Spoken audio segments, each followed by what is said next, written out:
evening is Eddie Merla. Voices, Eddie Merla.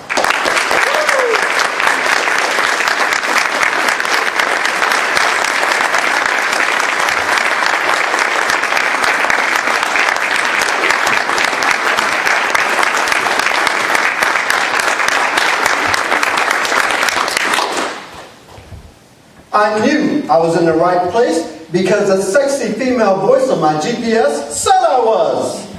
Mr. Toastmaster, fellow Toastmasters, and future Toastmasters. My destination that bright and beautiful morning was downtown Atlanta.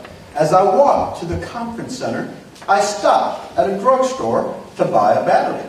I was dressed in a sharp, dark suit, a crisp white shirt, and a tie that said, "Hi there."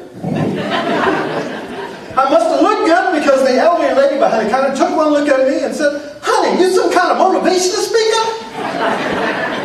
"No, ma'am.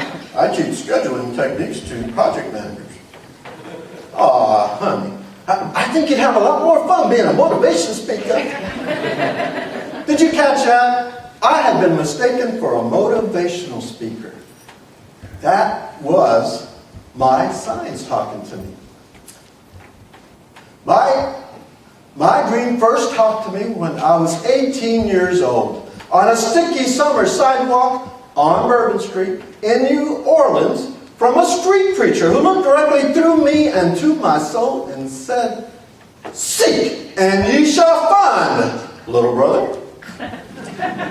With those words, he planted a dream in my heart to become a public speaker. 3 years later, I abandoned that dream for steady paychecks, coffee breaks, and rush hour drives. After 22 years of service with good behavior, I received an envelope. And in that envelope was a tiny, and I do mean tiny, severance check.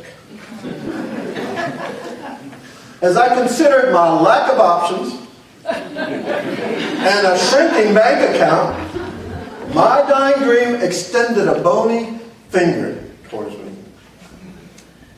"Oh, brother, that ain't nothing. That's a beginning. Do it now." Don't you just hate it when your dying dream demonstrates better vocal variety than you?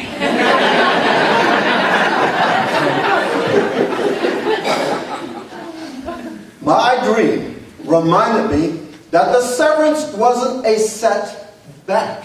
It was a second chance, a step back to my future. But who knew that you can't become an effective public speaker if you're scared to death of speaking in public? Who knew that after joining Toastmasters, I'd give an icebreaker speech that was so bad that the best the evaluator could say about that speech was that it was interesting?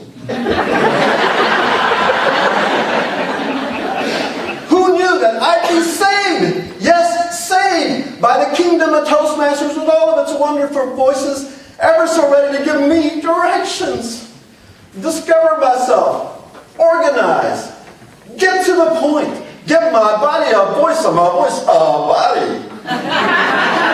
Empower my words to enlighten, persuade, and inspire, and to unleash that primordial force within me that I may confront my dream face to face with those words I have longed to utter. Here's it. Here I am. Here I am. I think I just heard my dream say, "Amen, brother." But did you just say primordial? Richard Bowles, author of What Color Is Your Parachute, says that what you are seeking is also seeking you. In my 22 years of gainful but painful employment, my dream tried to speak to me, but I refused to listen. Sometimes the messages were subtle, sometimes not so subtle. A friend gave me a copy of the book, Speak and Grow Rich, by Lily and Dottie Walters. Wow! Speak and Grow Rich, my ticket to freedom. I took that book and immediately ignored it. I placed it on a shelf right next to my copy of the Competent Leader's Manual, where it sat unopened for years, haunting me, taunting me, and agitating my dream until the day my dream couldn't take it anymore. Oh, brother, can't read a book. Read a book. What have you got to lose? What have I got to lose? Security, benefits, coffee breaks. Why was I so stubborn? Once I listened to my dream, it led me from those dark, disappointing beginnings to that bright and beautiful morning in downtown Atlanta, where I gave a presentation to over 800 BITS, butts in the seats. My dream and I have shared some ups, and we have faced some downs. Recently, I was asked to deliver the eulogy for my godfather. It was like a second father to me. My outer voice said, of course, I'd be honored. But my inner voice said, I can't. It hurts. As I stood to deliver, I saw the tears. I felt the pain.